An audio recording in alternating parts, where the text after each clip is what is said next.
Yeah, good morning everybody all over the area of Indonesia.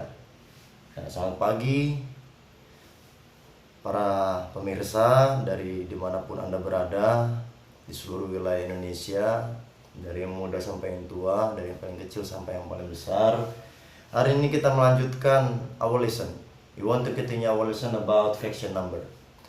The last meeting we discussed about cardinal number and ordinal number.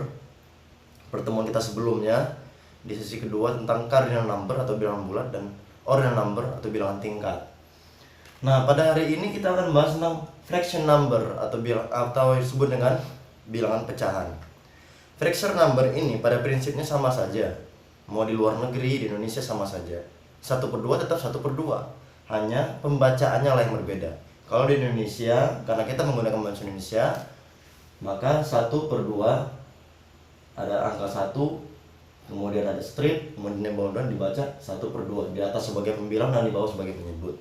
Akan tetapi kita tidak bahas itu karena kita akan mempelajari bahasa Inggris, bagaimana cara membaca daripada fraction number ini. Oke, kita langsung saja. 1/2 di dalam bahasa Inggris dibaca half atau 1/2. Jadi 1/2 atau half. Sedangkan 1/3 dibaca a third atau 1/3. Nah, kalau sudah sampai sini sudah mulai nyambung ya saya rasa. Jadi di atas itu kardinal, yang di bawah ordinal. Nah, yang di atas itu bilangan bulatnya dibacanya, dibaca bilangan kardinalnya, kemudian yang di bawah itu dibaca ordinalnya, tingkatnya. Jadi 1/3 atau a third. Nah, ini adalah 1/3. Kita lanjut ke berikutnya. 1/4 atau 1/4 atau a fourth. Ini adalah 1/4 atau biasa juga disebut dengan a quarter. Familiarnya dalam kebiasaan bahasa Inggris sehari-hari ini disebut dengan a quarter atau a fourth, atau bisa dibilang 1/4 kardinal ordinal. Dan berikutnya lagi kita baca di 2/3. 2/3 berarti 2/3. Ya, ini adalah kardinalnya, ini ordinalnya. Kemudian 2/4. 2/4. Saya rasa sudah cukup jelas ya. Lalu bagaimana kalau misalnya seperti ini, 3 1/2? Gampang saja, kita baca 3 dulu, yaitu 3.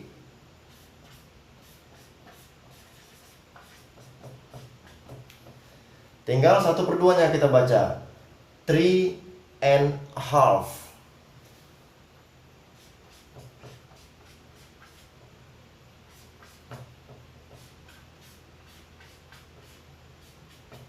Nah, atau bisa juga dibaca 3/2 tanpa ada n-nya, nggak apa, ada n-nya juga boleh. Jadi n itu sebagai kata penghubung atau sebagai kata pelengkapnya, tanpa itu pun nggak apa-apa. Jadi orang-orang di Inggris sana mereka mengerti. Kalau misalnya katakan 3/2 atau 3.5, mereka sudah paham tentang ini. Jadi pada prinsipnya fraction number tidak terlepas daripada cardinal number dan ordinal number yang pernah kita pelajari bersama-sama. Saya yakin rekan-rekan di rumah banyak tentu yang sudah menguasai ini, akan tetapi jika tidak dibiasakan akan lupa, seiring waktu berjalan akan termakan oleh waktu. Oleh karena itu Ali bin Abi Thalib mengatakan bahwa waktu adalah pedang. Jika kita tidak bisa menggunakan waktu sebaik mungkin, maka waktu itu akan menebas kita. Nah, begitu pun dengan pengetahuan.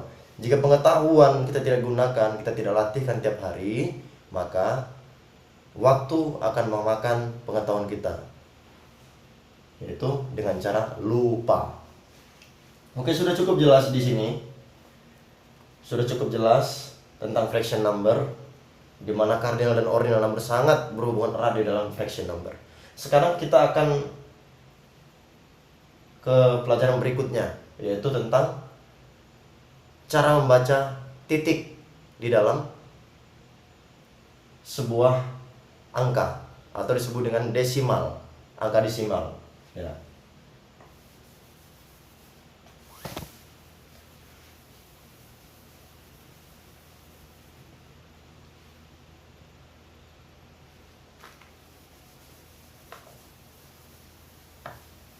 Kita tunggu ya.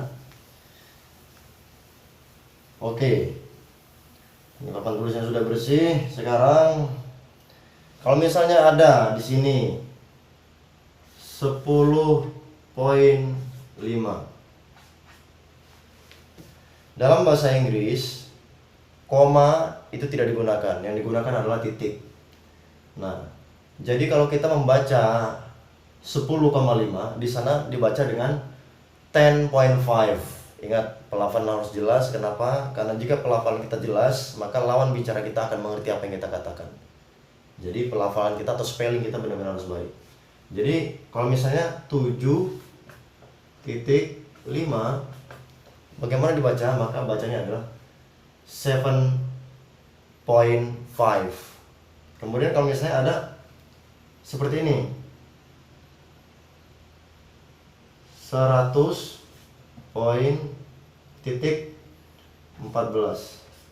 gampang saja, 100.14 ya, 100.14. Ini adalah cara membaca kok titik di dalam bahasa Inggris. Jadi dalam bahasa Inggris sangat gampang sekali, tidak perlu bingung-bingung. Kalau ada titik maka kita baca point. Jadi 10.5, 7.5, 100.14. Ini adalah tentang decimal point atau disebut dengan 10.5. Oke.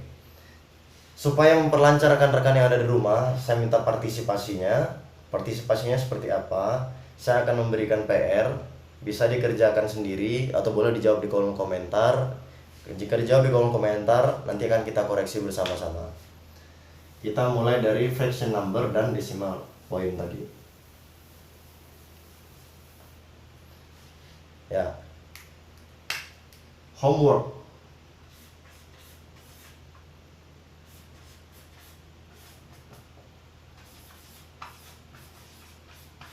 Atau pekerjaan rumah. Soal yang pertama saya berikan kepada rekan-rekan dan saudara-saudara adalah tentang fraction number. 9, 9, 10. Ingat yang tadi 3, 1/2 tadi dibaca 3.5. Saya kasih contoh dulu lah yang ini, karena mungkin bingung kan rekan-rekan. Jadi kalau ini 9, 9, 10, membacanya adalah 9,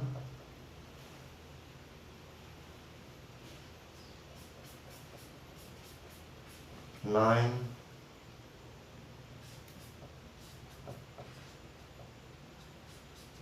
10. Ya, 9, 9, 10 itu cara membacanya. Oke. Sekarang kita lanjut ke tujuan utama kita, supaya rekan-rekan di rumah bisa mengikutinya, tidak hanya sekedar melihat saja, tapi mempraktikkan secara langsung. Kita kasih poin, kita kasih PR sekarang. PR-nya adalah 4, 1/2. Ini nomor 1. Nomor 2-nya adalah 3, 1/5. Ini 5 ya, 5. Cukup 3 saja PR-nya, dan yang satunya adalah tentang decimal point atau angka desimal. Decimal number. Di sini saya kasih 11,756. Maaf, ini bukan koma tapi titik. Silakan bisa dikerjakan sendiri di rumah. Kalau misalnya tidak mau dibahas bersama boleh. Misalnya kawan-kawan mau mengerjakannya sendiri atau mau dibahas bersama juga boleh. Saya dengan senang hati akan berbagi kepada rekan-rekan. Akan kita bahas bersama di kolom komentar.